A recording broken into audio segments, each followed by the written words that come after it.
आज आज हम शुरू करने जा रहे हैं अपने सी इंटरमीडिएट का चैप्टर नंबर 9। नाम क्या है चैप्टर का? Audit of different type of entities. जैसा कि हमने ऑल ओवर चैप्टर्स में पढ़ा कि हमने कंपनीज की किस तरह से ऑडिट करनी चाहिए, इस चैप्टर में हम पढ़ेंगे कि कंपनी के अलावा और कौन सी ऐसी एंटिटीज होती हैं जिसको हमें ऑडिट करना चाहिए। ऑडिट करना तो चाहिए, और कैसे ऑडिट करना है। जैसे होटल को हमें कैसे ऑडिट करना है, स्कूल को हमें कैसे ऑडिट करना है, कोई क्लब है तो उसको कैसे ऑडिट करना है, कोई हॉस्पिटल है तो कैसे ऑडिट करना है, कोई थिएटर है तो उसको किस तरह से ऑडिट करने की बताता है चैप्टर नंबर 9। सबसे पहला इसमें जो टॉपिक कवर होता है वो होता है गवर्नमेंट ऑडिट का।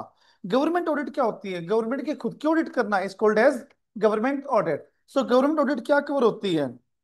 It is an objective examination of the financial operations of a public entity made subsequent to their execution। मतलब किसी भी पब्लिक एंटिटी के ऑपरेशंस होने के बाद उसके एग्जामिनेशन को हम क्या बोलते हैं? Government audit. ये नॉर्मल ऑडिट की डेफिनेशन, बट एक वर्ड इसमें अलग ऐड हो गया, दैट इज पब्लिक एंटिटी। क्यों हम करते हैं audit? With view to evaluating them, verifying them, and presenting a report for the future action to the responsible officer. और उसके ऊपर एक ओपिनियन हम दे पाए, इसलिए हम गवर्नमेंट ऑडिट करते हैं।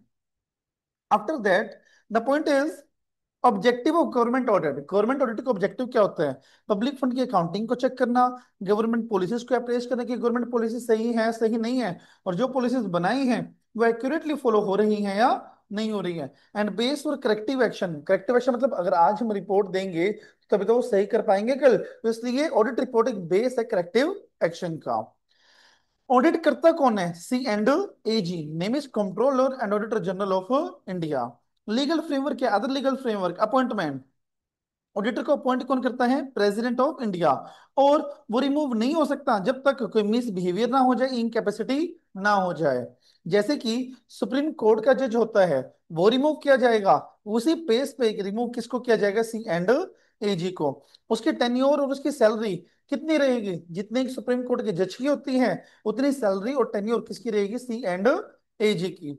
अब जो हमारे इंडिया का संविधान है, कॉन्स्टिट्यूशन है, उसमें 3 आर्टिकल्स ऑडिट के बारे में बोलते हैं। मतलब उसमें 3 जो आर्टिकल्स हैं वो सिर्फ गवर्नमेंट ऑडिट के बारे में बोलते हैं। First is article number 149, second article number 150 and article number 151। 149 क्या कहता है? Duties and exercise such power, कि मतलब सीएजी की क्या ड्यूटीज हैं और क्या उसकी पावर्स हैं। 150 क्या डील करता है? Accounts of union and state, कि यूनियन के क्या अकाउंट्स है, कितने अकाउंट्स है, तो स्टेट के कितने अकाउंट्स होते हैं। 151 कि किस तरह की रिपोर्ट सीएजी प्रोवाइड करेगा। तो 3 आर्टिकल्स प्रोविजन हैं जो आपको याद रखने पड़ेंगे कि कौन से कॉन्स्टिट्यूशनल प्रोविजन गवर्नमेंट ऑडिट को डील करते हैं। फर्स्ट इज 149 जो सीएजी की ड्यूटीज एंड पावर बताता है। 150 गवर्नमेंट को कौन से अकाउंट्स बनाने हैं वो बताता है। 151 सीएजी को कौन सी रिपोर्ट इशू करनी है जो वो बताता है, वो होता है हमारा आर्टिकल 151। पावर्स एंड ड्यूटीज क्या होती है पहले क्या पढ़ते हैं हम? मतलब उसकी रिस्पॉन्सिबिलिटीज। ऑडिट यूनियन मतलब सेंट्रल, सेंट्रल और स्टेट के अकाउंट को कंपाइल करना। ओके। जितने भी एक्सपेंडिचर है उनको ऑडिट रिपोर्ट करना, और जितने भी ट्रांजेक्शन कंटिजेंसी फंड से हुई है उसको ऑडिट और रिपोर्ट करना, और जितने भी ट्रेडिंग अकाउंट मैन्युफैक्चरिंग अकाउंट है उसको भी ऑडिट और रिपोर्ट करना। जितने भी रिसिट्स हैं, जितने भी एक्सपेंडिचर हैं उनको हमें ऑडिट करना पड़ेगा। जो भी एंटिटी जो भी एंटिटी गवर्नमेंट से सब्सटेंशियली फाइनेंस हुई है उसको हमें देखना पड़ेगा कि ग्रांट देने लायक थी या नहीं थी। सब्सटेंशियली फाइनेंस क्या होती है? अगर गवर्नमेंट ने किसी को 25 लाख रुपए दिए हैं, कितने, और साथ में ही वो 25 लाख रुपए उस बंदे के प्रोजेक्ट का 75% का हिस्सा था, तो हम क्या बोलेंगे कि उसको गवर्नमेंट ने सब्सटेंशियली फाइनेंस किया है। क्या चीज है? या तो गवर्नमेंट ने ग्रांट के तौर पर उनको 25 लाख रुपए दिए हैं, मिनिमम तो 25 लाख, और एक ही ट्रंच में, और साथ में ही जो 25 लाख है वो उनके प्रोजेक्ट के एक्सपेंडिचर का 75% शेयर होल्ड करता है, तो वो सब्सिडियरी फाइनेंस माना जाएगा। ग्रांट और लोन जो दिए हैं वो वेरीफाई करने पड़ेंगे। जो रिसिट्स हैं सेंट्रल स्टेट की, कौन सी होती है रिसिट्स? भाई टैक्स हो गया, सब टैक्स हो गया, डिमांड्स हो गई, फीस हो गई, फाइन्स हो गया, पेनल्टीज हो गई, ये सब। स्टोर्स इन्वेंट्री को यहाँ तो वो ऑडिट करनी है। और गवर्नमेंट कंपनीज को जैसे ऑडिट करना है वो सेक्शन हमारा आता है, उसके अकॉर्डिंग उसकी ड्यूटी पावर डाली जाएगी 143। पावर्स क्या है? इंस्पेक्ट करना अकाउंट्स को रिक्वायर करना, और कुछ ऐसे क्वेश्चंस पुटअप करना जो कि उसको ठीक लगता है। और सीएजी के पास पावर है कि वो चाहे तो लिमिटेड चेक भी अप्लाई कर सकता है, या चाहे तो किसी भी पार्ट को डिस्पेंस ऑफ भी कर सकता है। Expenditure audit the most important topic, marketing important. मतलब यूनिट 9 से, चैप्टर 9 से कोई क्वेश्चन बना तो 98% चांसेस है कि ये क्वेश्चन यहां से जरूर से जरूर बनेगा। एक्सपेंडिचर ऑडिट क्या होता है कि गवर्नमेंट के एक्सपेंडिचर को हमें किस तरह से ऑडिट करना है, क्योंकि किसी भी ऑडिट का मेन जो एजेंडा होता है, मेन जो फोकस पॉइंट होता है वो एक्सपेंडिचर होता है। So it is therefore so much important to know whether the expenditure is in conformity, whether the expenditure is in conformity with the rules और रेगुलेशंस और नॉट।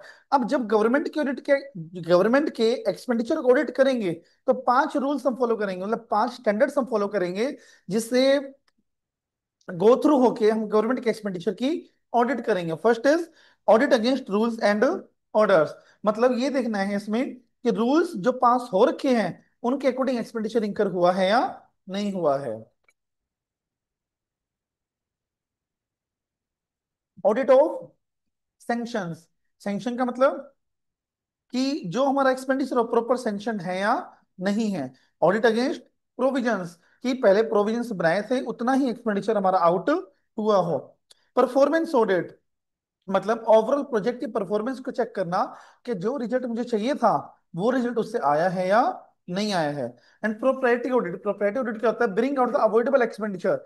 मतलब ऐसा तो नहीं है कि कोई एक्सपेंडिचर लगने लायक ही नहीं था बट वो फिर भी करोड़ों रुपए लगा दिए उस पर, तो होता है propriety audit. So rules order में हम क्या वेरीफाई करते हैं, रूल्स ऑर्डर में वेरीफाई करते हैं कि क्या एक्सपेंडिचर कॉन्स्टिट्यूशनल प्रोविजंस के कंफर्म था या नहीं था।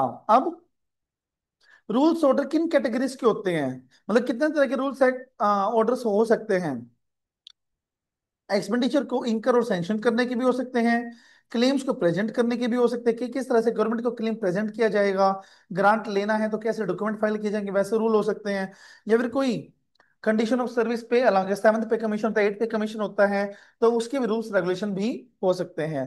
अब रूल्स रेगुलेशन में ऑडिटर क्या चेक करेगा, मतलब जो स्टैंडर्ड है ना रूल वाला, उसमें ऑडिटर क्या चेक करेगा कि रूल किसी भी कॉन्स्टिट्यूशन से कंसिस्टेंट, इनकंसिस्टेंट नहीं होने चाहिए। सीएजी ने जो रूल बना रखे हैं उससे कंसिस्टेंट होने चाहिए, हायर अथॉरिटी के कन्फ्लिक्शन में ना आ रहा हो। और अगर मान लो रूल किसी अदर देन इशुइंग अथॉरिटी ने पास किया है, मतलब जो अथॉरिटी एप्लीकेबल थी वो रूल पास करने के लिए उसके अलावा किसी और ने पास किया है, तो मुझे देखना पड़ेगा कि दूसरी को वो रूल मेकिंग पावर थी या नहीं थी। सो देयर आर फोर, वो इनकंसिस्टेंट तो नहीं है सीएजी से, इनकंसिस्टेंट तो नहीं है कॉन्स्टिट्यूशन से, इनकंसिस्टेंट तो नहीं किसी हायर अथॉरिटी से, और अगर मान लो जिसने भी अप्रूव किए हैं उसके पास अप्रूविंग अथॉरिटी नहीं थी, तो जिसने भी अप्रूव किए हैं उसके पास रूल मेकिंग पावर है या नहीं है। सैंक्शन में क्या ऑडिट करेंगे हम कि जो एक्सपेंडिचर है वो प्रॉपर सैंक्शन होना चाहिए। प्रोविजन में जो एक्सपेंडिचर है वो एप्रोप्रिएशन से ज्यादा नहीं होना चाहिए। प्रोप्राइटी ऑडिट में क्या होता है, जो इम्प्रॉपर, अवॉइडेबल, इनइफेक्टिव एक्सपेंडिचर होता है ना वो हम ब्रिंग आउट करते हैं कि वेस्टफुल एक्सपेंडिचर है वो हम पता लगाते हैं इसमें। अब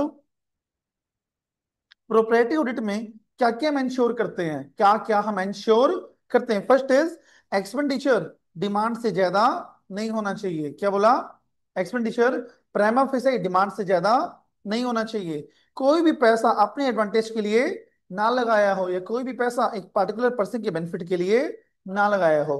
बट ये 3 या 4 केसेस जहां पर अगर पार्टिकुलर पर्सन के लिए भी पैसा लग गया ना तो भी कोई वोलेशन नहीं माना जाएगा। पहला, अमाउंट इनसिग्निफिकेंट, छोटा मोटा अमाउंट है क्या फर्क पड़ गया, क्लेम कोर्ट ऑफ लॉ ने पास कर रखे कि हाँ ठीक है कोई दिक्कत नहीं है। फिर कोई पॉलिसी और कस्टम चलती आ रही है कि पर्टिकुलर पर्सन को ये बेनिफिट तो दिया जाएगा। एंड अमाउंट ऑफ अलाउंस, जैसे कोई ट्रेवलिंग अलाउंस हो गया, जैसे फूड अलाउंस हो गया जो लोगों को दिया जाता है, तो मजदूरों को ये मिला है तो ये नहीं बोला जाएगा यार इसको तो फूड अलाउंस मिल रहा है, पर्टिकुलर पर्सन को मिल रहा है, ये उसमें कवर नहीं होता है। सो प्रोप्राइटरी में 4 प्रिंसिपल्स हम कवर करेंगे। और कब ये नहीं माना जाएगा कि एक पर्सन को लागू हो जब वो इनसिग्निफिकेंट हो, कोड ने बता रखा हो, कस्टम यूसेज हो और अलाउंसेस हो। परफॉर्मेंस ऑडिट क्या बोलते हैं? Full scope audit. Full scope audit क्या होता है कि ओवरऑल चेक करना है कि जो रिजल्ट आना चाहिए था वो रिजल्ट उससे एक्चुअली आया है या नहीं आया है। अब परफॉर्मेंस ऑडिट में ट्रिपल ई कवर होता है। Triple stand for efficiency, economy and effectiveness. Efficiency में क्या होता है? इसमें होता है हमारा मतलब जो रिसोर्सेज लगाए हैं उतने ही हमारे गुड्स प्रोड्यूस मतलब एफिशिएंटली काम हुआ हो। इकोनॉमी, इकोनॉमिकल मैनर में रिसोर्स पे सस्ता माल, बढ़िया माल सस्ते में। इफेक्टिवनेस अप्रेजल करना है पूरा प्रोग्राम की उसका रिजल्ट जो चाहिए था वो ऑब्जेक्टिव अचीव हुआ है या नहीं हुआ है। क्लियर? उसके बाद प्रोसीजर क्या परफॉर्मेंस ऑडिट करने का? टॉपिक आइडेंटिफाई करना है, स्टडी करनी है, प्लानिंग करनी है, एग्जीक्यूशन करना, रिपोर्ट करना है, बस ये आप रिवाइज कर लेना। So there are 5 standard to conduct the expenditure audit. First is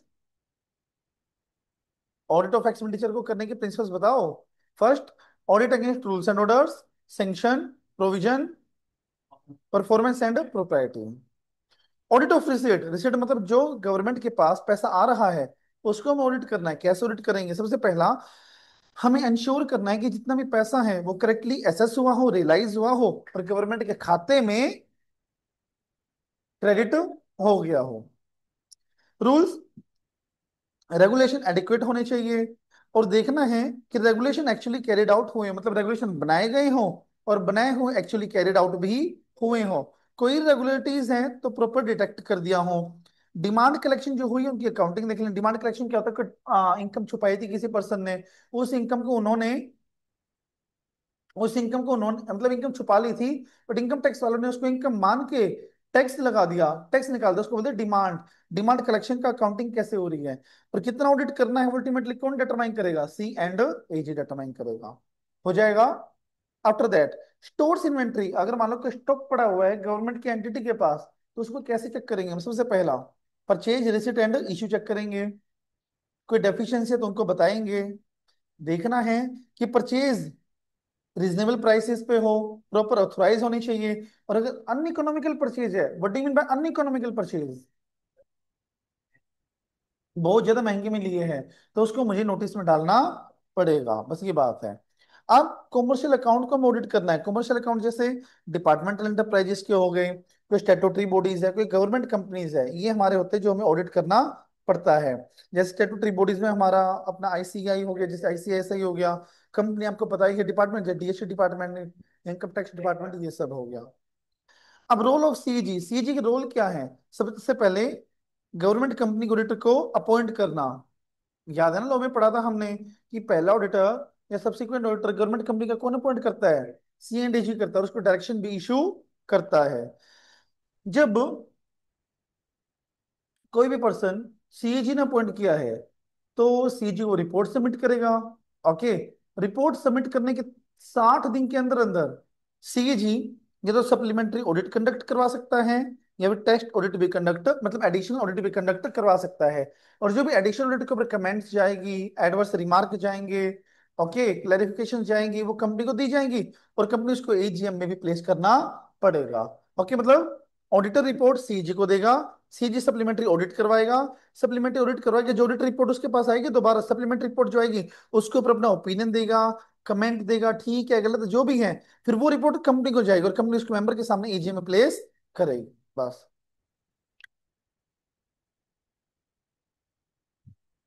अब सीजी रिपोर्ट किसको देगी? गवर्नमेंट है तो अब क्या नाम है, अब स्टेट का हो रहा है तो गवर्नर को देगी और यूनियन क्या है तो प्रेसिडेंट को देगी। फिर आता local body. Do note is local bodies. Gram panchayat हो गया, नगर निगम हो गया, सॉरी म्युनिसिपलिटी, हाँ एग्जैक्टली, जैसे रोहतक का हो गया, फिर किसी गांव का नगर निगम हो गया, नगर पालिका जिसको हम बोलते हैं, जिसको हम लोकल सेल्फ गवर्नमेंट के नाम से भी जानते हैं। Municipal government in India basically 5 तरह की होती है। First municipal corporation, municipal council, notified area committee, town area committee and cantonment committee. Do not cantonment committee? छावनी सुना है क्या? हाँ, छावनी नहीं पता वैसे क्या होता है। हाँ, आर्मी का जो मतलब प्लेस होता है उसको कैंटोनमेंट की उनकी अलग से कमेटी होती है। नोटिफाइड एरिया जो अलग से नोटिफाई करके टाउन है, जो टाउन की होती है स्पेसिफिकली। म्युनिसिपल कॉर्पोरेशन जैसे रोहतक की है, डिस्ट्रिक्ट की होती है। और म्युनिसिपल काउंसिल जो एक छोटे एरिया की होती है, सिटीज की होती है। जैसे कोई टाउन हो गया, कोई विलेज हो गया, उसको म्युनिसिपल काउंसिल बोलते हैं मेनली। एक मिनट आर्यन।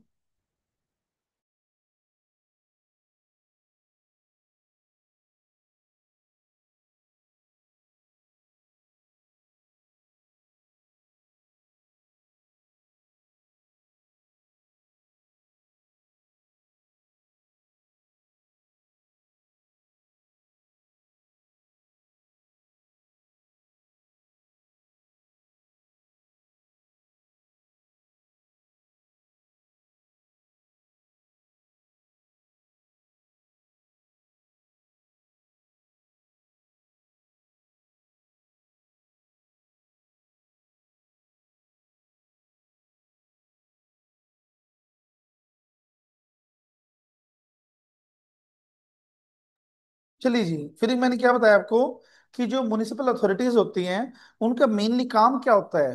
पूरे सिटी को रेगुलेट करना, पूरे सिटी को मेंटेन करना और पूरे सिटी को डेवलप करना। मेनली वो एक्सपेंडिचर कहाँ कहाँ पर लगाती हैं? पब्लिक सेफ्टी पे, पब्लिक हेल्थ पे, पब्लिक वर्क पे, एजुकेशन पे और पब्लिक एडमिनिस्ट्रेशन पे। मेजरली इनका रेवेन्यू कहाँ से आता है? हाउस टैक्स से या ऑक्ट्रोई से? ऑक्ट्रोई क्या होता है? पहले जमानों में जब भी कोई कॉमर्शियल लगेज अंदर आता था शहर के, तो चुंगी होती थी, वहां पर टैक्स लिया जाता था, तो उसको बोलते हैं ऑक्ट्रोई। जैसे हमारे रोहतक में जज्जर चुंगी है, भिवानी चुंगी है, तो वो चुंगी क्या बोलते हैं उसको? ऑक्ट्रोई। मतलब वहां से कोई ट्रक वगैरह आता था तो वहां पर टैक्स लिया जाता था, इसलिए उनको बोलते हैं मतलब, हाँ, ऑक्ट्रोई।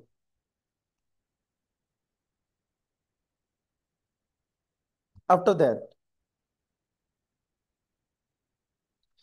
लोकल बॉडीज को कितने तरह की ग्रांट मिलती है गवर्नमेंट से? तीन तरह की ग्रांट लोकल बॉडीज को मिलती है। First is general purpose grant, second specific purpose grant, third statutory and compensatory grant. General purpose grant क्या होती है? जो जनरली काम करने के लिए मिलती है। स्पेसिफिक पर्पस जो स्पेशल पर्पस के लिए मिलती है। कंपनसेटरी ग्रांट क्या होता है समझिएगा। अगर मान लो सेंट्रल गवर्नमेंट ने किसी लोकल बॉडी को टैक्स हटा दिया, जैसे ऑक्ट्रोई है, ऑक्ट्रोई लोकल बॉडी का रेवेन्यू था, ऑक्ट्रोई तो हटा दिया, नुकसान किसका हुआ बताओ? म्युनिसिपल कॉर्पोरेशन का। तो उस नुकसान को कंपनसेट करने के लिए ग्रांट कहाँ से आता होगा? सेंट्रल या स्टेट? स्टेट गवर्नमेंट से बेसिकली। तो उसको हम क्या बोलते हैं? Compensatory grant. लोकल बॉडी का फाइनेंशियल एडमिनिस्ट्रेशन कैसा होता है? मतलब लोकल बॉडी का एडमिनिस्ट्रेशन जो गवर्नेंस होता है वो कैसा होता है? तीन गवर्नेंस फंक्शन बेसिकली होते हैं लोकल बॉडी के: budgetary procedure, expenditure control and accounting system. Budgetary procedure कैसे?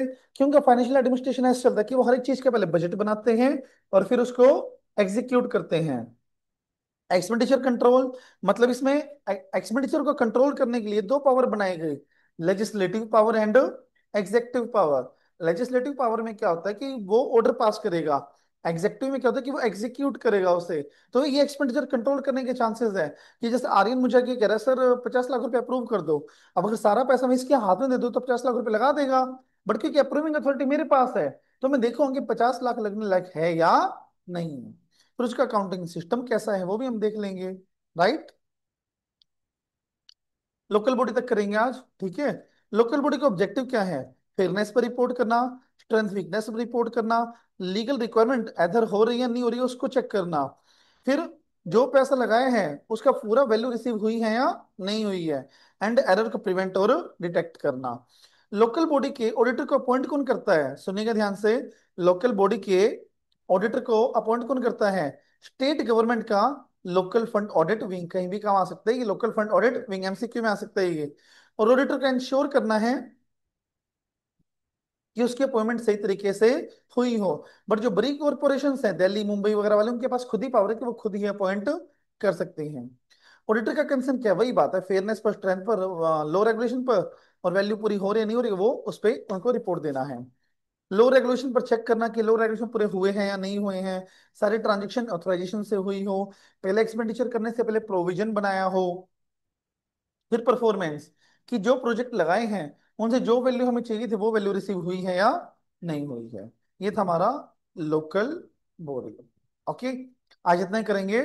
बाकी के कंसेप्ट हम दूसरी क्लास में पूरा करेंगे। टिल देन पार्ट वन जरूर देख लेना ताकि आप सेकंड में ग्रैब कर पाओ उस चीज को। देखो, कल हमने लोकल बॉडीज तक कवर किया था। आज हम शुरू करते हैं point number 7 of chapter number 9, that is audit of NGO. कि एनजीओ ऑर्गेनाइजेशन है तो हमें किस तरह से उसकी ऑडिट करनी है। सबसे पहले हम देखते हैं इधर कि एनजीओ होता क्या है। एनजीओ मतलब नॉन प्रॉफिट ऑर्गेनाइजेशन है, नॉन गवर्नमेंट ऑर्गेनाइजेशन, जिसका जो चैरिटेबल ऑब्जेक्ट होता है या जिसका प्रॉफिट मोटिव नहीं होता। अब कुछ मैंने एग्जांपल्स दिए हुए हैं, जैसे चाइल्ड रिलीफ हो गया हमारा, नोरैड हो गया, यूनिसेफ और गुड होली हो गया। These all are the basic जो प्राइम एनजीओ इंडिया में फ्लोट करते हैं, उनके नाम है ये। Source and application of fund, NGO में पैसा कहाँ से आता है, सोर्स क्या है, और उसका वो पैसा अप्लाई कहाँ पर होता है, वो हम इसमें पढ़ने वाले हैं। सबसे पहला, एनजीओ का पैसा आता है उसके प्रमोटर से, राइट। दूसरा, वॉलंटरी कंट्रीब्यूशन, कि अपने आप को चंदा देके चला गया, वो होता है वॉलंटरी कंट्रीब्यूशन। रिवॉल्विंग फंड, मतलब रिवॉल्विंग फंड क्या होता है, जो एनजीओ का कॉर्पस होता है अपना, उस कॉर्पस का वो कुछ पार्ट निकाल कर अलग रख लेते हैं, जिसको बोलते हैं रिवॉल्विंग फंड। उस रिवॉल्विंग फंड को नाम से क्या लग रहा है, रिवॉल्व, कि कुछ घूम रहा है। तो उसमें क्या होता है, वो उस रिवॉल्विंग फंड में से कुछ पैसे किसी और एनजीओ को देते हैं कंसेशनल रेट्स वगैरह पे, कमेटो टू बैंक, और उसे इंटरेस्ट ले लेते हैं कंसेशनल रेट पे। और टोटल आ गया फिर वो किसी और एनजीओ को दे दिया, उससे ब्याज कमा लिया, आ गया फिर वो किसी और को दे दिया। तो ऐसे वो पैसा घूमता रहता है, loans advances to other NGO में, तो उसको बोलते हैं रिवॉल्विंग फंड। तो रिवॉल्विंग फंड से जो ब्याज आ रहा है, वो भी इसका सोर्स ऑफ फंड होता है। Specific asset contribution in kind, कभी कभार होता है कि जो मेरे पास पैसा आ रहा है या कंट्रीब्यूशन आ रहा है, वो इन काइंड भी आ सकता है कि स्पेसिफिक एसेट में भी आ सकता है। जैसे चेयर्स दे दिया, एसीज लगवा दी वहां, पंखे दे दिए वहां पे, तो ये सब। ऑडिट प्रोग्राम, ऑडिटर उसको कैसे वेरीफाई करेगा, नॉलेज लेगा पहले एनजीओ की, कैसे लेगा, उसके एमओए देख के, एओए देख के, उसके चार्टर डॉक्यूमेंट्स होते हैं वो देख के। जो स्टैट्यूट, मतलब या तो कंपनीज के अकॉर्डिंग बना होगा सेक्शन 8 में, इंडियन ट्रस्ट एक्ट के अकॉर्डिंग ट्रस्ट बना होगा, या सोसाइटी के अकॉर्डिंग, कॉर्पोरेट सोसाइटी एक्ट के अकॉर्डिंग एज सोसाइटी बना होगा, राइट। तो उल्टा चेक करेगा कि जो स्टैट्यूट है वो कौन से एप्लीकेबल है उनके ऊपर। फिर लीगल फॉर्म कैसा है उसका, एनजीओ का ऑर्गेनाइजेशन चार्ट, ऑर्गेनाइजेशन चार्ट जैसे उसका एडमिनिस्ट्रेशन कैसा है, मैनुअल कैसे हैं, हायरार्की सिस्टम कैसा है, वो सब। फिर minutes of the board, board meeting देख लेना कोई डिसीजन देखने के लिए। Maturity level, accounting system, report की नेचर टाइमिंग देख लेगा, किस एक्सपर्ट की नीड है या नहीं है वो देख लेगा, और प्रीवियस ईयर की रिपोर्ट भी वो चेक कर सकता है। फिर एसेट्स और लायबिलिटी किस लाइन में वो चेक करेगा, मतलब एक्चुअल में बात क्या है, ऊपर हमने पढ़ा कि ऑडिट के प्रोग्राम कैसे होते हैं एनजीओ के केस में, एमओए, एओए, स्टैट्यूट, ओके। और अपना जैसे कोई मैटरिटी प्लानिंग, एक्सपर्ट की नीड है ना, वो देख लेगा। अब बताए कितने तरह के एसेट्स और लायबिलिटी वो चेक करता है, क्या, कितने तरह के एसेट्स और लायबिलिटी वो चेक करता है, वो इसको ध्यान में देना है। सबसे पहला, कॉर्पस फंड, जो कंट्रीब्यूशन होता है वो कॉर्पस होता है। रिजर्व चेक करेगा। Year marked fund, year marked क्या होता है, जो सेक्शन 8 कंपनी या फिर जो एनजीओ ने स्पेसिफिकली किसी पर्टिकुलर ऑब्जेक्ट के लिए रखे होते हैं, उसको बोलते हैं ईयर मार्क्ड फंड। क्योंकि प्रोजेक्ट अभी चल रहा है, अभी प्रोजेक्ट मिडवे में है, तो उसके एक्सपेंसेस कितने लग चुके हैं और कितने भी बाकी हैं वो भी चेक कर लेगा वो। Loans, fix assets, investments, cash in hand कितना है, बैंक बैलेंस कितना है, इन्वेंट्री कितनी है, कितना एक्सपेंस किसी प्रोजेक्ट के ऊपर वो लोग लगाते हैं, तो वो सारोटरी इस लाइन में चेक करेगा। फिर इनकम जो होती है एनजीओ की, वो किस लाइन में इनकम आती है और ऑडिटर कैसे चेक करेगा। मतलब यू कैन से आर्यन कि कहाँ कहाँ से इनकम आती है, ब्याज से आ सकती है, सब्सक्रिप्शन से आ सकती है, डिविडेंड से आ सकती है, मेंबरशिप फीस से आ सकती है, फंड रेजिंग प्रोग्राम से आ सकती है, कॉर्पस से भी आ सकती है। Do you know what is fund raising programme.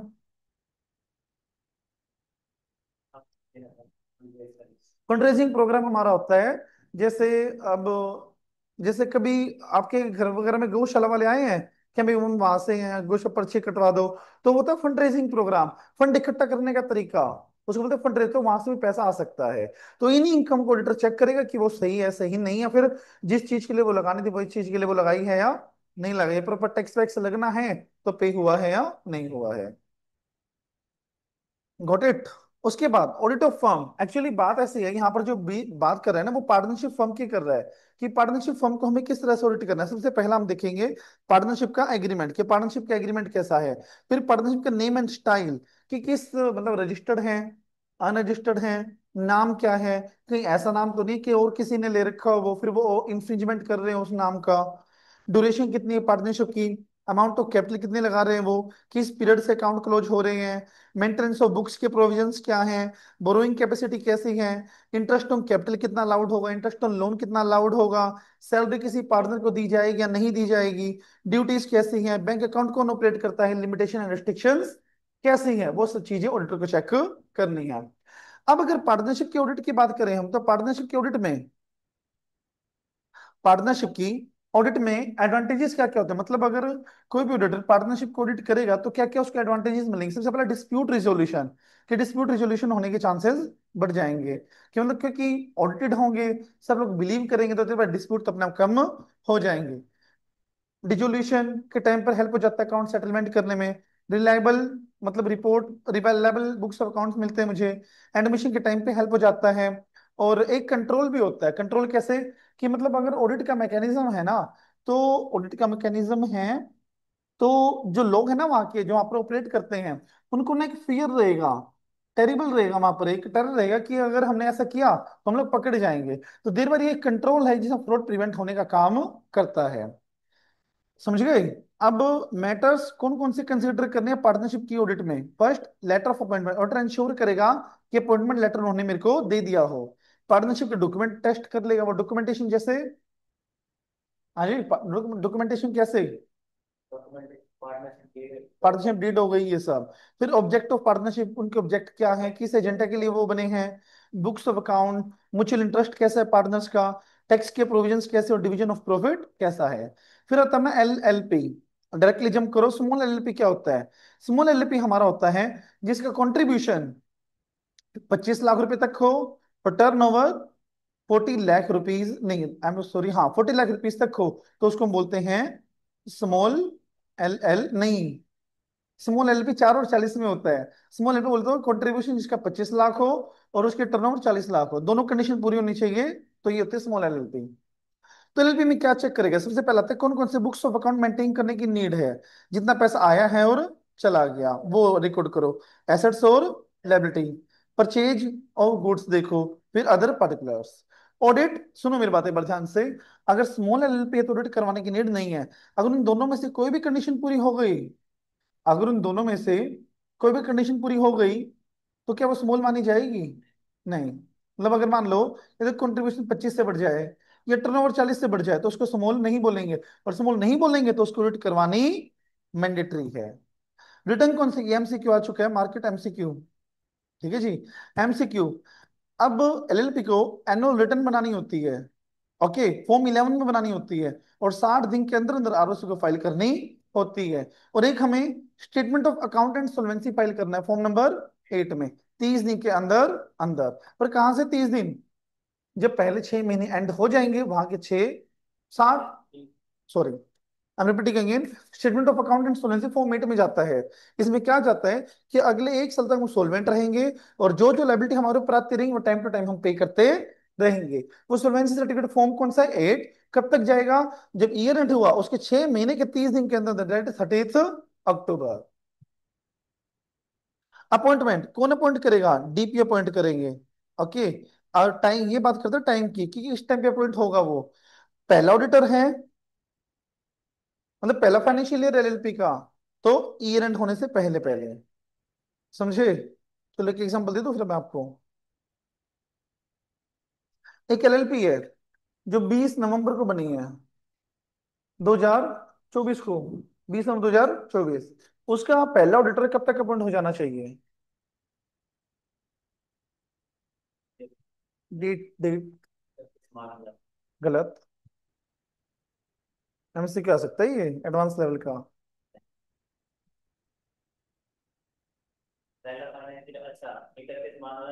हाँ एग्जैक्टली लगा लिया क्या आंसर, कौन सा लगाया, कौन सा कंसेप्ट लगाया।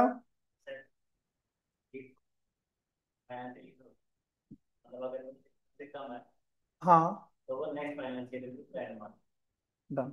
मतलब अगर 30 सितंबर के बाद बनी है ना तो अगला फाइनेंशियल ईयर मानते हैं मुझसे, तो अगला फाइनेंशियल ईयर एंड होगा तो उससे पहले पहले करना है, समझे। और आगे देखो एक बात, other than first financial year, पहले के अलावा तो कब तक अपॉइंट करना है हमें, 30 days prior to the end of each year, मतलब 1 मार्च से पहले पहले करना पड़ेगा।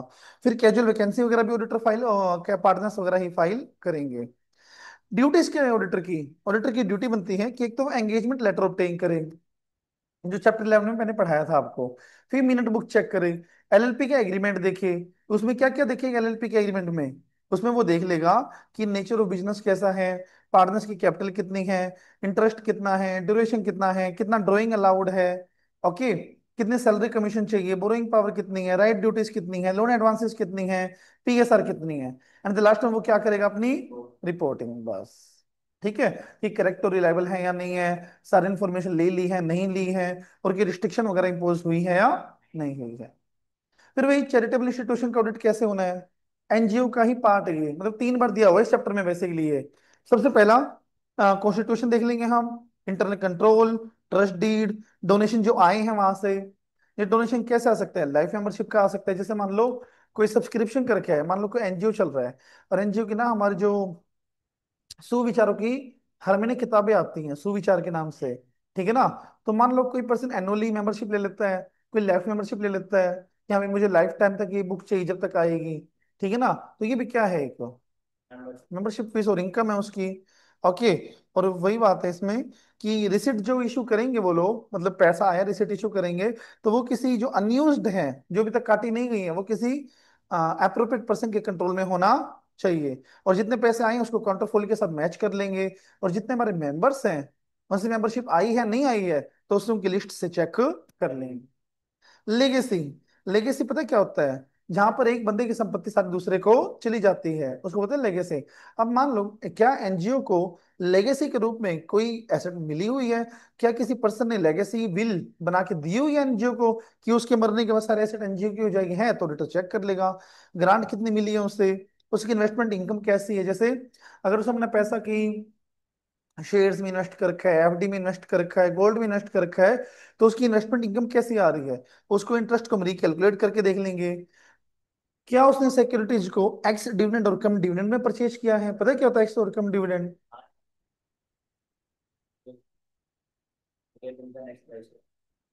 नहीं, वो नहीं होता।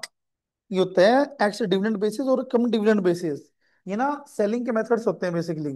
जैसे मान लो मेरा कोई शेयर है, मैं आपका शेयर बेच रहा हूँ, तो वो एक्स डिविडेंड होगा, मैं क्या कहूँगा? डिविडेंड मैं रखूंगा, शेयर तू रख ले। कम डिविडेंड, शेयर भी आपका, डिविडेंड भी आपका, ऐसा होता है वो, समझे? सेलिंग मेथड्स होते हैं बस ये शेयर के। और रेंट अगर मतलब पे कर रहा है या आ रहा है तो क्या चेक करेंगे हम? एग्रीमेंट से, अमाउंट कितना है, ड्यू डेट कितनी है, बस। और जब बोले वो फंड रेजिंग प्रोग्राम में, जो सर कोई ड्रामा वरामा करवाए, रामलीला करवाई है, तो उनसे पैसा आ रहा है, उसको स्पेशल फंक्शन इनकम बोलते हैं। ठीक है, मतलब मान लो कोई दशहरा का इवेंट करवा दे, दिवाली का इवेंट कोई करवा दे, तीज का कोई इवेंट करवा दिया, तो उससे जो पैसा आएगा ना उसको स्पेशल फंक्शन इनकम बोलते हैं हमेशा। इनकम टैक्स रिफंड कितना आ रहा है, और एक्सपेंडिचर कितना है, और एक्सपेंडिचर एज पर ग्रांट हुआ है या नहीं, और चैरिटेबल पर्पज के लिए ही होना चाहिए। ये रीड करना है बस आपको अच्छे से, वो भी, ताकि कभी कभी पॉइंट आपके आ जाए तो क्लिक करके आप लिखा हो उनमें पॉइंट, रटने की जरूरत नहीं है इनको। अब देखो, अगला पॉइंट हमारा है कि स्कूल्स को, यूनिवर्सिटी को, और किसी भी कॉलेज को ऑडिट कैसे किया जाता है? इन तीनों की मेजर इनकम सोर्स बताओ क्या होती है? किससे? बस, ओके, फीस फ्रॉम स्टूडेंट, जो मेजर सोर्स ऑफ इनकम इनकी होती है। तो अगर हमें उसको ऑडिट करना हो तो बताओ कैसे करोगे? स्टैंडर्ड वाइज क्लास जो प्राइस है वो चेक कर लें हम्म और रिकैलकुलेट कर लें कि वो हम्म सही आ रहा है। हम्म। सबसे पहला ट्रस्ट डीड देख लेंगे स्कूल की, अगर मतलब कोई जैसे गवर्नमेंट स्कूल हो, क्योंकि तीनों ही कवर होता है ना इसमें तो। फिर अगर कोई रिजोल्यूशन, कोई डिसीजन लिया है जो स्कूल की मैनेजमेंट ऑफ इफेक्ट डाल रहा है, तो उस डिसीजन को सॉर्ट आउट करने के लिए मैं मिनट्स को वेरीफाई कर सकता हूँ। स्टूडेंट से जो फीस आई है वो हम वेरीफाई कर सकते हैं, कैसे वेरीफाई कर सकते हैं? उनके रजिस्टर से। जो आपको याद है स्कूल टाइम में जो अकाउंटेंट होता था वो रजिस्टर लेके आता था, हाँ भी वो बच्चे खड़े हो जाओ सब लोग जिसने फीस पे नहीं करी है, तो उस टाइप से वो क्या लेके आता था वहां पर? स्टूडेंट फी रजिस्टर, जिसमें हर क्लास के अलग अलग बच्चों के नाम लिखे होते थे, कितना बकाया है, कितना रह गया, वो सारी चीज उसमें रखा जाता था। और जब फीस हम जमा करते थे काउंटर पे तो हमें एक रिसिप्ट भी मिलती थी, तो वो इससे बात कर रही है। और जितने भी हमारे बच्चे हैं और जितने भी हमारी फीस आ रही है वो टैली होनी चाहिए दोनों। अगर किसी बच्चे ने फीस एडवांस में दे दी है तो वो कैरी फॉरवर्ड हो गई हो। ठीक है। एडमिशन फीस जो हम देते थे वो कॉर्पस में जाती है, उन कैपिटल फंड में जाती है वो। याद रखना, वो इनकम का पार्ट नहीं बनती, वो हमेशा कैपिटल फंड में जाती है। और जो फीस होती है मंथली फीस, वो इनकम का पार्ट बनती है। फिर फ्री स्टूडेंटशिप, जैसे कई बार होता है कि स्कूल वाले एक प्रोग्राम बना रखते हैं कि हम 20 बच्चों को फ्री कंसेशन में पढ़ाएंगे या फ्री पढ़ाएंगे, तो वैसा कोई प्रोग्राम चल रहा है तो वो ऑडिटर चेक कर लेगा। फिर लेट फीस के जो 50 रुपये पर डे का लगता था फाइन, है ना, तो उस टाइप का चेक कर लेंगे। और हॉस्टल ड्यूज, अब सर स्कूल में कौन सा होटल हॉस्टल होता है? कॉलेजेस में तो होता है। कॉलेजेस में तो होता है, हम तीनों पढ़ रहे हैं यहाँ पे, कॉलेजेस भी यूनिवर्सिटी भी, और उनमें हॉस्टल्स होते हैं। तो हॉस्टल ड्यूज मतलब कोई बच्चा जो रह रहा है बट हॉस्टल की फीस पे नहीं कर रहा, अभी रेंट पे नहीं कर रहा, तो वहां पर ऑडिटर वेरीफाई कर लेगा कितना रेंट ड्यू चल रहा है। कोई डिविडेंड इनकम आ रही है उसकी, ओके जी, कोई हमारा रेंटल इनकम आ रही है, कोई ग्रांट आ रही है, या कि पीएफ काटा है स्टाफ का, सैलरी में इंक्रीमेंट हुआ है, या कि हैवी एरियर्स है, मतलब पुराने बच्चों के आउटस्टैंडिंग पड़ा है, वो दे ही नहीं रहे रेंट वगैरह, तो वो चेक कर लेगा ऑडिटर यहाँ पर। फिर कोजन मनी, डू नोट इस कोजन मनी जो कभी वापस नहीं आते स्कूल से? क्या? हाँ सही बोल रहे हैं।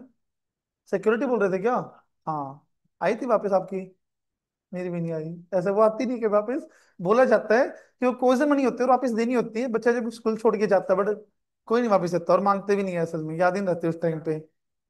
और एंडोमेंट फंड, एंडोमेंट फंड क्या होता है, मतलब स्कूल को कुछ पैसा ना ईयरली एंडोमेंट फंड में डालना होता है। एंडोमेंट फंड क्या होता है, जो स्पोर्ट्स जो डेज होते हैं उस टाइम पे किसी बच्चे को पैसा वैसा देना हो तो यहाँ से प्राइज मनी निकलता है, एनुअल डे वगैरह जो होते हैं एंडोमेंट फंड से। और जो भी हमारा इन्वेंट्रीज है स्कूल बुक स्टॉल में जो होती है हमारा, फर्नीचर हो गया, stationery, clothing, provisioning and all the equipment. Equipment कैसे, केमिस्ट्री लैब में होता है, फिजिक्स लैब में होते हैं। और ये हॉल होता है।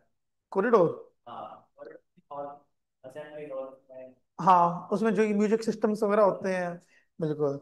हाँ कंप्लाइंसेस, कंप्लाइंसेस तो वही है, अगर टीडीएस कटने की रिक्वायरमेंट है तो टीडीएस ने काट भी दिया हो और कट भी गया हो उसका बेसिकली। और एनुअल स्टेटमेंट हमें चेक करने हैं कि कितना उन्होंने फंड में डालना है पैसा, कितना पुअर बॉयज फंड में डाला है, कितना गेम फंड में डाला है, कितना हॉस्टल ड्यूज है, कितना कुछ है, वो सारी चीज। ओके। और उसके बाद हॉस्पिटल को ऑडिट कैसे करना है?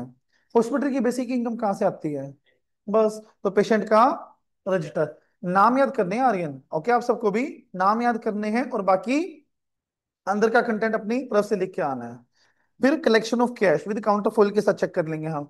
अब हॉस्टल के पास पैसा आता है तो वो अपने पास थोड़ा ना रखता होगा, इन्वेस्ट तो कहना कि करता होगा वो, तो income from investment, legacies and donation, reconciliation of subscription, authorization and sanction, grant and TDS, budgets, okay, internal check हो गया जैसे depreciation, registers, inventories, MR and certificates. MR क्या होता है, मैनेजमेंट रिप्रेजेंटेशन की सारी चीजें आपने सही से रिकॉर्ड करी हुई हैं।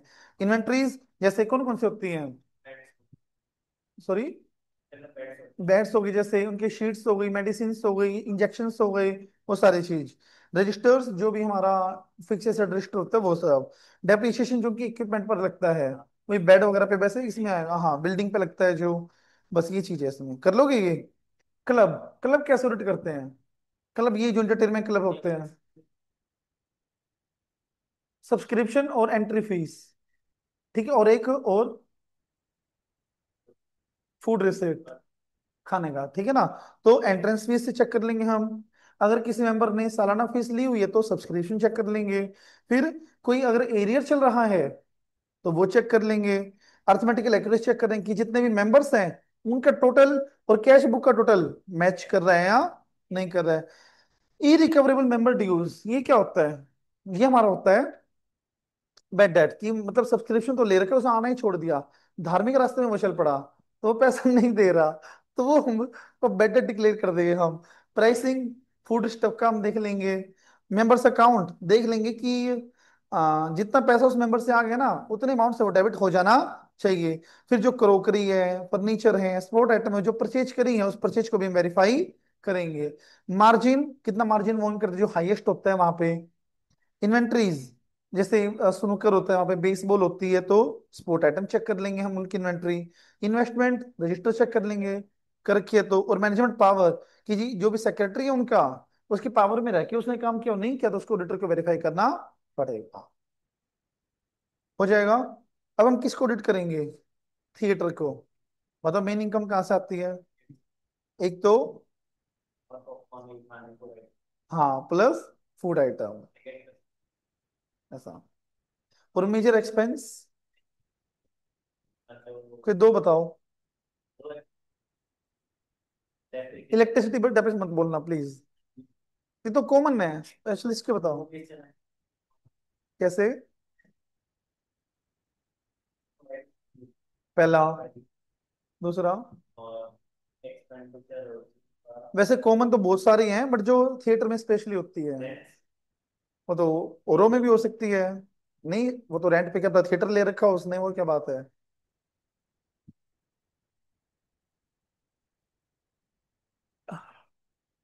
एडवर्टीजमेंट जो करता है, ठीक है ना। मतलब और तो बहुत सारे एक्सपेंस हैं, बट ये जो जो थिएटर के मतलब स्पेशल होते हैं। और सबसे पहले जो होता है, ऑडिटर चेक करेगा उसका internal control mechanism. How internal control mechanism, जैसे हम लोग कभी जाते हैं तो क्या देखते हैं? पहले गार्ड खड़ा रहता है वहां पे, वो चेक करता है, फिर एंट्री करता है। तो एंट्रेंस देखता है सिनेमा हॉल का, टिकट के साथ होनी चाहिए। फिर नंबर्ड होनी चाहिए। Number of ticket her class की अलग होनी चाहिए, हमें पता नहीं होता, बट हर क्लास की अलग टिकट होती है, हर शो की अलग टिकट होती है। फिर एडवांस बुकिंग की अलग टिकट होनी चाहिए। और फिर, और जो अनयूज टिकट्स हैं वो मेंटेन होनी चाहिए। फिर जितनी टिकट सोल्ड करी हैं और जितना कैश आया है वो चेक कर लेंगे।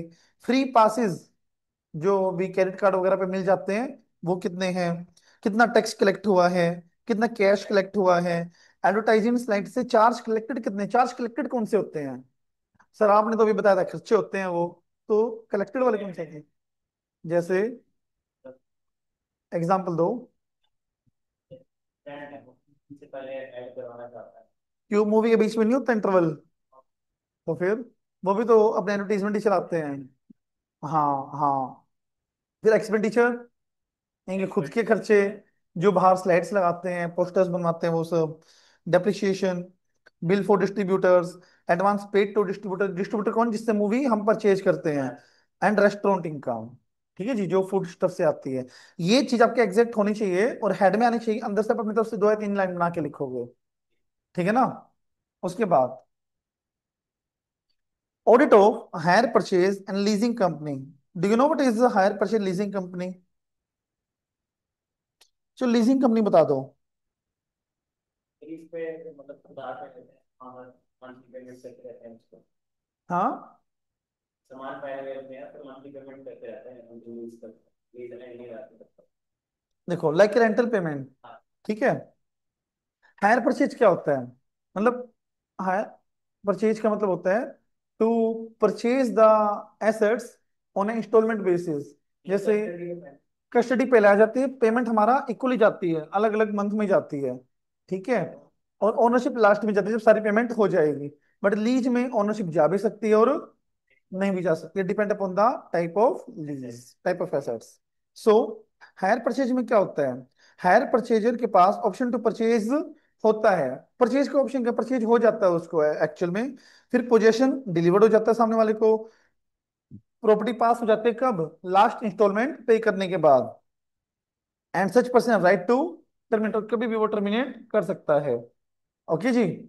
उसके बाद हायरर कौन होता है? जिसने लेट आउट करी है, लिया नहीं है, जिसने एसेट दी है उसको हम बोलते हैं हायरर। अब हायर परचेज ट्रांजेक्शन मुझे वेरीफाई करनी है, मान लो मतलब हमने कोई एसेट लिया हायर पे, हायर परचेज सिस्टम पे।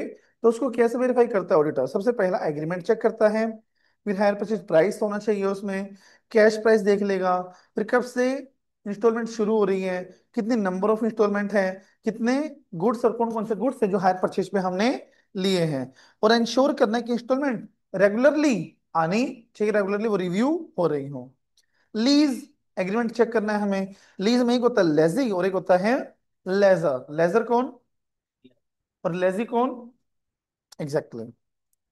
और लीगल ओनरशिप लेजर की ही रहती है, और रिस्क ऑफ रिवॉर्ड लेजी को ट्रांसफर किए जा सकते हैं। मतलब ऐसा लीज जहां पर ओनरशिप एक पर्सन लेजर को जिसकी एसेट थी, बट उसके रिस्क और रिवॉर्ड लेजी को ट्रांसफर, उसको हम बोलते हैं finance lease. But other than that कौन सी होती है जिसमें रिस्क और रिवॉर्ड ओनरशिप दोनों लेजर के रहे, उसको कौन सी बोलते हैं? Operating lease. ओके।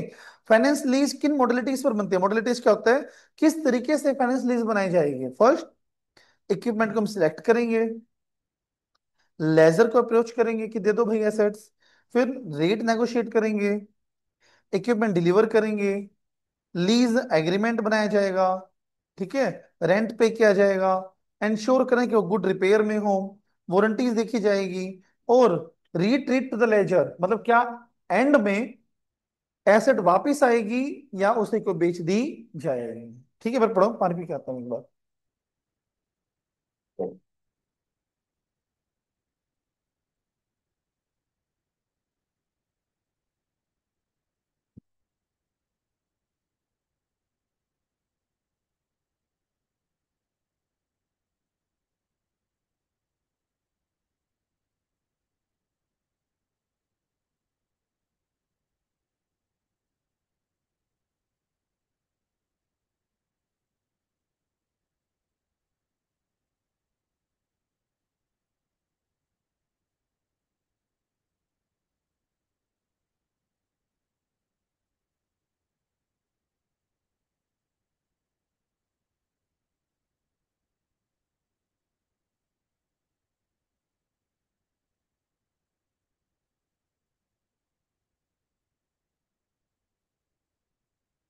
चलिए जी, आगे हम करते हैं। ये तो था मोडलिटीज। मोडलिटीज मतलब होते हैं कि किन तरीकों से फाइनेंस लीज बनाई जाए, कि पहले मैं देखूंगा कौन से एसेट मुझे चाहिए है, फिर मैं देखूंगा कि लेजर कौन है, फिर उसको अप्रोच करूंगा, वो डिलीवर करेगा, फिर यूज करूंगा, हम एग्रीमेंट बनाएंगे, वो सब। फिर तो ऑडिट प्रोसीजर। ऑडिट प्रोसीजर में क्या आता है? ऑडिट प्रोसीजर में क्या आता है कि फाइनेंस लीज को हम किस तरह से चेक करेंगे? फर्स्ट, ऑब्जेक्ट क्लोज चेक करेंगे कि उस कंपनी का, लीजिंग कंपनी की ऑडिट कर रहा हूं मैं यहाँ पर, लीजिंग कंपनी का ऑब्जेक्ट क्लोज कैसे होगा? ऑब्जेक्ट क्लोज मतलब क्या काम वो कर सकते क्या नहीं कर सकती, और इंश्योर करना है कि ऑब्जेक्ट क्लोज में लिखा हुआ कि वो कंपनी लीज पे। बिल्कुल।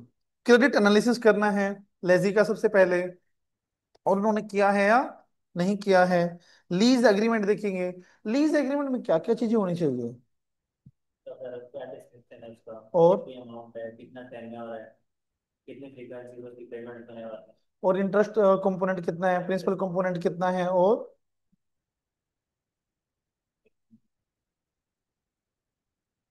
इक्विपमेंट मतलब ट्रांसफर हुआ है, लीज कौन से फाइनेंशियल ऑपरेशन में भी ठीक कुछ। है,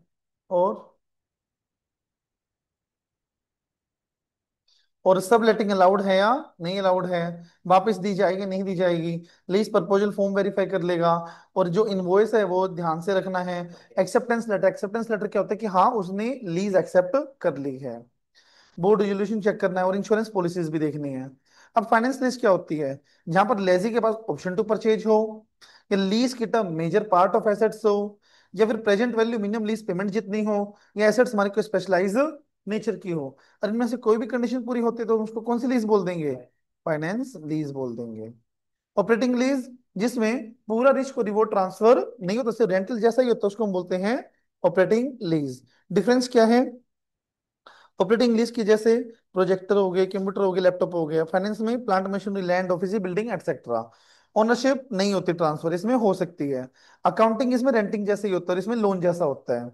परचेज ऑप्शन इसमें तो होता ही नहीं है और इसमें होता है। लीज टर्म इसमें 75% से कम होती है और इसमें मोर देन और equal to the asset life ही होती है। फिर रनिंग एक्सपेंसेस कौन बियर करता है? ऑपरेटिंग में कौन बियर करता है? लेजर। और फाइनेंस में लेजिंग। टैक्स बेनिफिट की इंपॉर्टेंट आ चुका है पहले। टैक्स बेनिफिट में ऑपरेटिंग लीज में सिर्फ रेंट हम पीएनएल में डाल सकते हैं, बट फाइनेंस में रेंट भी डाल सकते हैं और इंटरेस्ट भी। रेंट नहीं, सॉरी, ऑपरेटिंग में रेंट जाएगा, फाइनेंस लीज के केस में एक तो डेप्रिसिएशन चार्ज जाएगा और एक इंटरेस्ट चार्ज हो जाएगा। Exactly exactly. और ऑप्शन टू परचेज भी होता है। अब आता है हमारा ऑडिट ऑफ होटल्स। अब मुझे एक बात बताओ, होटल की मेजर इनकम कहाँ से होती है? Room rent basically, room rent. Okay. और और रेस्टोरेंट हो गया, किचन कमाई जाती है। फूड, और सब्सक्रिप्शन वगैरह पे बेचता है होता है। नहीं, सब्सक्रिप्शन इसमें नहीं होता। इसमें हो सकता है जैसे आप कह सकते हो party, amenities, parties, birthday parties हो गया, शादी ब्याह हो गए, कोई एंगेजमेंट ओकेजन, जो फंक्शंस होते हैं। और सबसे बड़ा नुकसान, हाँ, खर्चा। नुकसान कह लो खर्चा कह लो, तो दो खर्चे बताओ सबसे बड़े। सैलरीज। वो तो सब में हो सकती हैं, स्कूल में भी हो सकती है वो तो। इसमें सबसे बड़े दो खर्चे बताओ। बेड का बेड वगैरह ये का। ये खर्चा थोड़ी है, सोचो, दिमाग लगा, पता है। होटल के कोई दो मेजर खर्चे या नुकसान। पहला, फर्नीचर वगैरह। शो, इलेक्ट्रिसिटी, ठीक है ना। जैसे ये दिखाया हुआ है यहाँ पर, कोई बैठा भी नहीं है, फिर भी लाइट जल रही है, देख जैसे यहाँ पर दिख रहा है ना। किंग को दिखाने के लिए वो करना पड़ता है। और दूसरा, गेस करो, खाना। कैसे? खाना तो अगर आ रहा है तो कंज्यूम होगा, पर नहीं आ रहा तो एक नॉट तो आएगी नहीं, खर्चा। क्योंकि खाना तो बना के उसको रखना ही पड़ता है ना, क्या पता कौन आ जाए, तो उसकी सबसे बड़ी क्या है, नुकसान। सो अब होटल का सबसे बड़ा जो नुकसान है वो पिल्फरिंग है। पिल्फरिंग का मतलब क्या होता है कि वेस्टेज ऑफ फूड, ठीक है, वेस्टेज ऑफ रिसोर्सेज। तो उसके इंटरनल कंट्रोल में चेक करना है कि फूड के रिसोर्सेज को बचाने के लिए क्या क्या इंटरनल कंट्रोल्स उन्होंने लगाए हुए हैं ताकि लीकेजेस कम हो। उसके लिए हम क्या चेक कर सकते हैं, बिल चेक कर सकते हैं, जितना टैक्स कलेक्ट हुआ है वो चेक कर सकते हैं। फिर रूम बुकिंग और हॉल बुकिंग। हॉल बुकिंग क्यों? एग्जैक्टली तो वहां से जो भी रेट्स आए हैं वो चेक कर लेंगे हम। और जो ऑक्यूपेंसी इन प्रोग्रेस है, ऑक्यूपेंसी इन प्रोग्रेस क्या होती है, जो भी चल रही है, ओके, उनके भी रेंटल प्रॉपरली वैल्यू हुआ हो। जैसे कोई 25 तारीख को मेहमान आया था, वो 5 तारीख को जाएगा अप्रैल को, तो वो तो ईयर भी तो चेंज हो गया, तो उसकी वैल्यूएशन ऑफ इनकम प्रॉपर होना चाहिए, कट ऑफ प्रॉपर होनी चाहिए बेसिकली। इन्वेंट्री क्या होती है होटल की, कटलरी, फूड स्टफ, और बैट्स नहीं, बैट तो पर उसमें नहीं आ गया एसेट्स में, मैं इन्वेंट्री में पूछ रहा हूँ आपसे। टेबल एसेट होती है यार ये, फूड स्टफ, ठीक है, बेड शीट्स होगी वो इन्वेंट्री में आती है, ठीक है। और प्रोडक्ट्स हो गए जैसे, हाँ ये भी इन्वेंट्री में आ गई, ये सब। चलो कोई बहुत है इतने। तो या मतलब ध्यान रखना है कि इन्वेंट्री की जितनी मूवमेंट्स हो रही है, जितने भी ट्रांसफर हो रहे हैं, वो प्रॉपर डॉक्यूमेंटेड होने चाहिए। और जहां पर एक क्रोकरी, वो भी तो है। और ध्यान रखना है कि जिस एरिया में हमारे large quantity of inventory stored हैं, वो प्रॉपरली लॉक्ड होना चाहिए। और चाबी किसके पास होना चाहिए, किसी डिपार्टमेंटल मैनेजर के पास, मतलब जो ऑथराइज पर्सन है वो उसके पास होने चाहिए। Fix assets, cost of repair and minor renovation. और ध्यान रखना है कि जो माइनर रिनोवेशन है उसकी कॉस्ट कैपिटलाइज ना हुई हो, मेजर जो रिनोवेशन है वो उसी कैपिटलाइज करी गई हो। कैजुअल लेबर क्या होता है, कब, पीक सीजन पे, you can say peak season, जैसे भी आएगा, शादियों का सीजन आएगा तो उसमें चाहिए, दिवाली का आएगा जैसे ही, इसलिए। Okay, travel agents and shop, मतलब ध्यान रखना है कि जो भी बुकिंग ट्रेवल एजेंट के थ्रू हुई है उनकी प्रॉपर कलेक्शन हो गई, जो भी कमीशन वगैरह हमको देना है वो कमीशन दे दिया हो, बस हो जाएगा। तो ये तो अपना part number 2 of this chapter जिसमें होटल वोटल हमने पढ़े थे। ओके, एक इसमें लास्ट टॉपिक आओ एक बार जो आपको खुद करना है। सोसाइटी है, सोसाइटी यहाँ पर ये कि मैं ऊपर पढ़ाऊंगा सोसाइटी आपको, ठीक है, उसी का रेप्लिका है ये, इसको करना है सेल्फ। ओके, ट्रस्ट हम पढ़ चुके हैं 2 बार, तीसरी बार ये दिया गया है, सेल्फ करना है इसको भी। ओके, और ट्रस्ट एंड सोसाइटीज पढ़ चुके हैं ये भी, इसको भी सेल्फ करना है, बस। ओके, क्या? हम्म,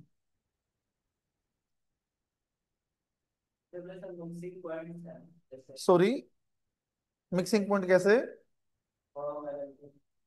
कॉमन पॉइंट याद करें ना, अपने तरफ से बना के लिख देना, एग्जैक्ट तो कुछ भी नहीं हो ही नहीं सकता।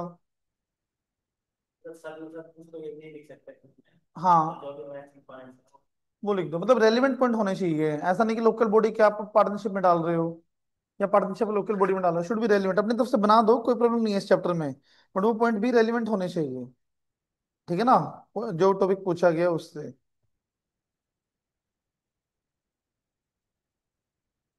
चलिए देखो क्या। हाँ हाँ, आखिरी टॉपिक हम कर रहे हैं जिस जो हमारा नाम है, that is audit of cooperative society. Cooperative society क्या होती है? नॉर्मल कॉमर्शियल ऑर्गेनाइजेशन होती है, बिजनेस करती है, प्रॉफिट कमाती है, बट रजिस्टर्ड किसके अंडर होती है? कोऑपरेटिव सोसाइटी एक्ट के अंडर। अब ऑडिट के बारे में हम कुछ बातें कर लेते हैं। ऑडिट कौन करेगा? रजिस्ट्रार करेगा। जो रजिस्टर ऑडिटर अपॉइंट करेगा उसके मेजर पोर्शन मतलब मेजर फोकस पॉइंट क्या होगा? Examination of overdue date.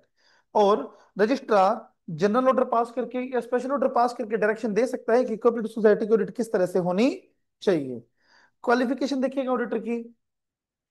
आपको पता है, जैसे none other than CA audit कोई नहीं कर सकता, बट सिर्फ कोऑपरेटिव सोसाइटी का ऑडिटर कोई और भी बन सकते हैं जिसके पास ऑडिट का गवर्नमेंट डिप्लोमा हो। समझे, सीए के अलावा भी। ये सिर्फ स्पेशल फीचर किस में है? एग्जैक्टली। अपॉइंटमेंट ऑफ ऑडिटर देख लेंगे हम। ठीक है, रजिस्ट्रार करेगा। फिर बुक्स ऑफ अकाउंट कौन कौन सी बनानी है उसे, ये चीज मैं आपको बताता हूँ कौन कौन से बुक्स ऑफ अकाउंट बनानी है। स्टेट कोऑपरेटिव सोसाइटी एक्ट ने क्या बता रखा है कि कोऑपरेटिव सोसाइटी को ये बुक्स तो बनानी ही बनानी पड़ेगी। जितना पैसा आया है उनका रिसिट अलग से, और एक्सपेंड किया उनकी बुक अलग से, सेल परचेज की बुक अलग से, एसेट्स लायबिलिटी की बुक अलग से। और लार्ज स्केल है तो उनको ये वाली भी बना, मतलब एक कैश बुक होती है ना, कैश बुक के भी फर्दर बुक्स बनानी पड़ेंगी उसको। Daily cash cell, collection from debtor book अलग से, रिकवरी ऑफ लोन बुक अलग से, लोन डिसबर्समेंट रजिस्टर अलग से, और अदर कोलुमनर सब्सिडरी बुक्स अलग से। अब कोई भी पर्सन अनरजिस्टर्ड सोसाइटी में जहां पर लिमिटेड लाइबिलिटी होती है, 1,000 रुपए से ज्यादा या 20% से ज्यादा होल्ड नहीं कर सकता। मतलब अनरजिस्टर्ड सोसाइटी का मेंबर, मतलब अनरजिस्टर्ड लिमिटेड लाइबिलिटी सोसाइटी का मेंबर 1,000 रुपए या 20% से ज्यादा होल्ड नहीं कर सकता। Restriction on loan, restriction on borrowing, मतलब सोसाइटी किसी को लोन नहीं दे सकती other than its member, but loan लेना है तो एक्सेप्ट कर सकती है। इन्वेस्टमेंट ऑफ फंड, जो कोऑपरेटिव सोसाइटी का पैसा आएगा वो कहाँ इन्वेस्ट करेगी? वो सिर्फ इन चीजों में इन्वेस्ट कर सकती है, कहीं ऐसा नहीं है कि किसी की कंपनी में इन्वेस्ट कर दिया, किसी भी बैंक के शेयर्स में इन्वेस्ट कर दिया, ऐसा नहीं है। कहाँ पर इन्वेस्ट कर सकती है? या तो किसी कोऑपरेटिव ही बैंक में, या फिर ट्रस्ट की सोसाइटीज में, या किसी अदर सोसाइटी के बॉन्ड्स में, या ऐसा कोई सोर्स जो रजिस्ट्रार ने बता रखा है, एनी अदर जो सीजी ने बता रखा है। और सामने देखो, प्रॉफिट का अप्रोप्रिएट करना, जितना भी प्रॉफिट सोसाइटी का आया है उसका अप्रोप्रिएट करना है। अप्रोप्रिएट कैसे करना है देखिएगा प्लीज। अप्रोप्रिएशन होता है मतलब उसको एलोकेट करना। एक्स प्रॉफिट आ गया तो उसमें से एक्स वन निकाल के मुझे रिजर्व फंड में डालना पड़ेगा। उसके बाद एक्स टू मुझे चैरिटेबल में लगाना पड़ेगा, बट एक्स टू मैक्सिमम कितना हो सकता है? 10% of total profit, net profit. Investment of reserve fund, अब ये बात है जो रिजर्व बचा हुआ है मेरा बनाया था जो मैंने ऊपर, वो रिजर्व कहाँ कहाँ पे यूज हो सकता है? बिजनेस के लिए यूज हो सकता है, और इन्वेस्ट भी कर सकते हैं, और किसी पब्लिक पर्पस के लिए भी यूज हो सकता है। फिर मुझे एजुकेशन फंड भी बनाना पड़ेगा हर साल, ये बात है। अब special feature of cooperative audit, cooperative society के ऑडिट में स्पेशल हमें क्या देखना पड़ेगा? हिंदी में लिखना, लिख लो हिंदी में कि कोऑपरेटिव सोसाइटी के ऑडिट में क्या क्या चीजें स्पेशली हमें देखनी पड़ेंगी। लिखो, क्या क्या चीज हमें स्पेशली देखना पड़ेगा।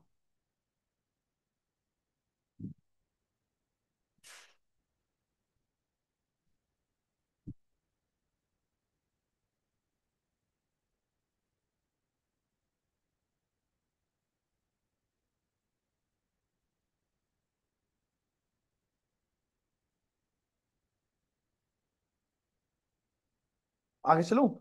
सबसे पहला देखो, ओवरड्यू डेट को एग्जामिन करना है। जो पांच मतलब ना, देखो दो जितने डेट्स है ना आर्यन, उनको हम दो कैटेगरीज में डिवाइड कर लेंगे। दो कैटेगरीज में डिवाइड कर लेंगे। फर्स्ट इज जो 6 मंथ to 5 years है, और जो मोर देन 5 years है। ओके। फिर जो ओवरड्यू इंटरेस्ट है वो हम चेक कर लेंगे। और याद रखना है कि जब भी हम प्रॉफिट कैलकुलेट करेंगे और जो एडवांसेस ओवरड्यू हो चुके हैं उनको मुझे प्रॉफिट से हटाना है, नेट प्रॉफिट में वो काउंटेड नहीं होना चाहिए। बैड डेट हुए हैं कोई प्रोविजन, तो बैड डेट अप्रूव्ड होना चाहिए, राइट। फिर एसेट्स लायबिलिटी की वैल्यूएशन प्रॉपर होनी चाहिए, मतलब प्रॉपर ऐसे होने चाहिए कि कॉस्ट में से हमने डेप्रिसिएशन लेस कर रखा हो। और जो एक्सपेंसेस इंस्टॉलेशन के हैं वो कैपिटलाइज हो गए हों। और in short, auditor should ensure the expense which should not be capitalise and credit to revenue have been charge to revenue account, P and L account. समझे? कोऑपरेटिव प्रिंसिपल्स को एडयर कर रहा हो, एडयर मतलब कंप्लाई। फिर ऐसा करना है कि कोई इंफ्रिंजमेंट ना हो रहा कोऑपरेटिव एक्ट का। ये पढ़ोगे ना तो भी अपने आप हो जाएंगे ये आपके ना। मेंबर्स रजिस्टर्स, मतलब जैसे कोऑपरेटिव सोसाइटी के मेंबर्स होते हैं, तो मेंबर्स की ना अलग अलग पासबुक भी बनती है। पासबुक कैसे? कि कितना कैपिटल उनसे लेनी है हमें, या फिर कितना अमाउंट ऑफ लोन हमने ले रखा है, कितना अमाउंट रिपे कर दिया, कितना अमाउंट अभी बचा हुआ, उन सब की एक बुक हमें बनानी है। स्पेशल रिपोर्ट टू रजिस्टर, ये इंपॉर्टेंट है, मार्क कर लो। और PYQ आ सकता है, ये अब की बात लिख लो, करंट ईयर लिख लो, बल्कि इसको कभी भी आ सकता है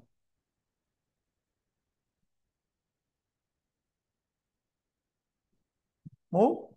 उसके बाद ऑडिटर को स्पेशल रिपोर्ट बना के ROC को देनी है। कब? जब उसको लगता है कि कुछ पर्सनल प्रॉफिटरिंग हो रही है। How personal profiteering?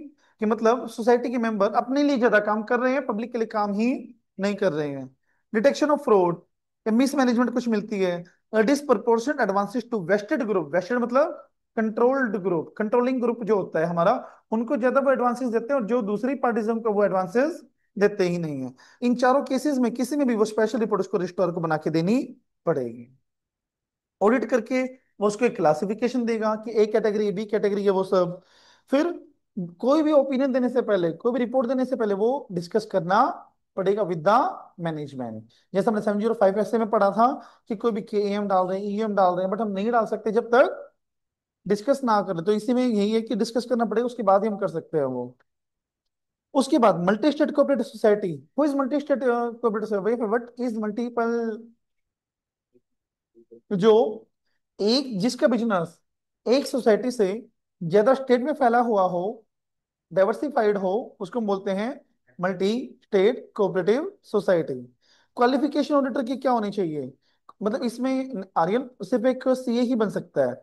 वो नॉर्मल एक ही, मतलब with in a society, with in A state की सोसाइटी थी, इसमें कोई गवर्नमेंट का डिप्लोमा होल्ड करके तो भी बन सकता है, बट यहाँ पर सिर्फ और सिर्फ CA।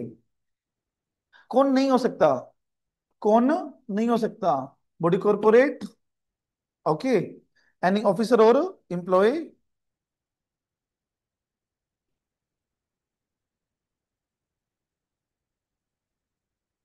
और ऑफिसर और employ of the society, and जो एम्प्लॉयमेंट में है, या जिसने 1,000 रुपए से ज्यादा लोन दे रखा है कंपनी को, लोन ले रखा है कम उससे, सोसाइटी से, और लोन उसको देना है 1,000 रुपए से ज्यादा, तो वो भी नहीं बन सकता। ऑडिटर अपॉइंट कौन करेगा? By board with in 1 month of registration, जब बन गई उसके 1 महीने के अंदर अंदर। ठीक है, और पहली एजीएम तक वो रहेगा। अगर बोर्ड ने नहीं किया तो AGM के अंदर या फिर GM के अंदर मेंबर्स करेंगे। सेम कंपनी वाला केस है। सब्सिक्वेंट एनुअल जनरल मीटिंग में होगा, और वो अगली जनरल मीटिंग तक करेगा। बस ये डाइवर्स फीचर है इसमें आर्यन, कि नॉर्मल कंपनी में 5 साल तक रहता है और इसमें 1 साल तक। Powers and duties of the auditor same है, रीड करना है इसको। याद है चैप्टर 8 में मैंने 143 सेक्शन आपको करवाया था। लोन एडवांस सिक्योर्ड हैं तो प्रॉपर सिक्योरिटी होनी चाहिए, टर्म प्रीजुडिशियल नहीं होनी चाहिए, और ट्रांजैक्शन जो बुक एंट्री से दिख रही हैं वो प्रीजुडिशियल नहीं होनी चाहिए। पर्सनल एक्सपेंस रेवेन्यू में चार्ज ना कर रखे हो। अगर कैश में शेयर अलॉट हुए हैं तो कैश रिसीव हो गया हो। और कंटेंट ऑफ रिपोर्ट, जो रिपोर्ट है हमारी वो जनरल मीटिंग के सामने रखना पड़ेगा। बस ये चीज इंपॉर्टेंट है जो मैं आपको वेट कर रहा हूँ समझाने के लिए। सेंट्रल गवर्नमेंट की पावर क्या है? जैसे CG को रिपोर्ट मिलेगी, रजिस्ट्रार को रिपोर्ट मिलेगी, उसके पास ये पावर्स हैं कि वो स्पेशल ऑडिट भी डायरेक्ट कर सकता है। कब? या तो उसको लगे, या तो उसको, just second,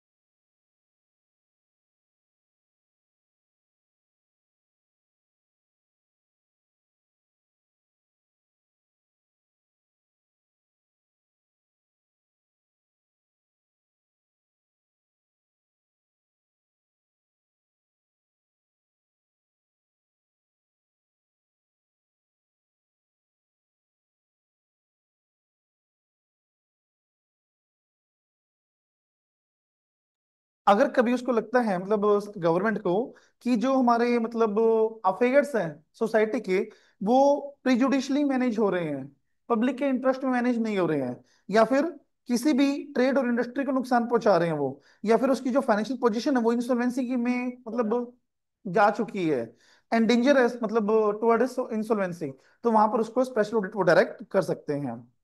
okay. Duties power कैसे रहेगी स्पेशल ऑडिटर की? स्पेशल ऑडिटर कौन? जो स्पेशल ऑडिट करेगा। और जो सीजी हैं वो स्पेशल ऑडिट डायरेक्ट कब कर सकती हैं? या तो अफेयर्स प्रिजुडिशियल हो, इंटरेस्ट हार्म हो रहा हो किसी ट्रेड और एथिक्स का, या फिर जो इंसॉल्वेंसी एंडेंजर हो, उस टाइम पर वो स्पेशल ऑडिट डायरेक्ट कर सकते हैं।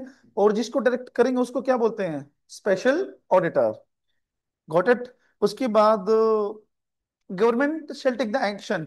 अब जो स्पेशल ऑडिटर गवर्नमेंट ही अपॉइंट करेगी, अब गवर्नमेंट को वो रिपोर्ट इशू करेगा। अब गवर्नमेंट जो भी डिसीजन चाहे उसको देख के वो ले सकती है, या फिर जो भी उसको ओपिनियन देना हो, रिमार्क देने हो, क्वालिफिकेशन देना हो, तो वो पास कर सकते हैं। स्पेशल ऑडिट के एक्सपेंसेस कौन बियर करेगा? गवर्नमेंट या ऑडिटर या फिर multi state cooperative society? Exactly society करेगी। ओके। फिर इंक्वायरी और इंस्पेक्शन को हम कह सकते हैं रेड वगैरह करवाना या फिर इस तरह से, तो कौन कर सकता है वो सब? मतलब कब कंपनी की इंक्वायरी और इंस्पेक्शन हो सकती है? या तो कोई फेडरल कहे मतलब आरओसी कहे, या क्रेडिटर बोले, या फिर 1/3 ऑफ बीओडी बोले, बीओडी है यहाँ पे, और या फिर 1/5 of total number of members की रिक्वेस्ट आए। इन चारों बंदों की अगर रिक्वेस्ट आई तो फिर इंक्वायरी इंस्पेक्शन आरओसी डायरेक्ट कर सकती है। ओके। और कौन करेगा इंक्वायरी? कोई any other authorise person. But inquiry करने से पहले 15 दिन का अपॉर्चुनिटी ऑफ बीइंग हर्ड दिया जाएगा, मतलब नोटिस भेजेंगे, और 15 डेज के अंदर अंदर चाहेंगे कि वो रिप्लाई दे कि इंक्वायरी होनी चाहिए या नहीं होनी चाहिए, ऐसा। Powers given. अब जो स्पेशल ऑडिटर जाएगा या फिर जो भी इंस्पेक्टर होगा जो जाएगा, तो वो क्या पावर है उसके पास कि वो किसी को भी समन इशू कर सकता है, किसी को भी विटनेस पे बुला सकता है, ओथ सेरेमनी नहीं, ओथ दिलवा सकता है कि कसम खाओ ये चीज सही नहीं, आपने फ्रॉड नहीं किया। सो एक्सेस टू बुक्स पहला, issue the summon second, general meeting call कर सकता है, कैसे कि कहेंगे भैया आप अपने मेंबर्स को बुलाओ, हमें मेंबर्स से मिलना है सबसे। और या फिर किसी भी पर्सन को इशू कर सकता है summon, to whom he is reasonably believed कि उसके पास इंफॉर्मेशन है, या फिर वो बंदा कोई भी फ्रॉड में इंडल्ज है। तो ये चारों पावर उसके पास हैं। और जो रजिस्ट्रार है वो 3 महीने के अंदर अंदर जब रिपोर्ट आई इंस्पेक्टर से, उसके 3 महीने के अंदर अंदर देखेगा कि क्या रिजल्ट रहा है, फिर ऑर्डर पास कर देगा और वो रिपोर्ट सोसाइटी को इशू कर देगा। तो ये था अपना चैप्टर नंबर 9। मिलते हैं अगली वीडियो में with questions. Till then bye bye, see you soon, have a nice day.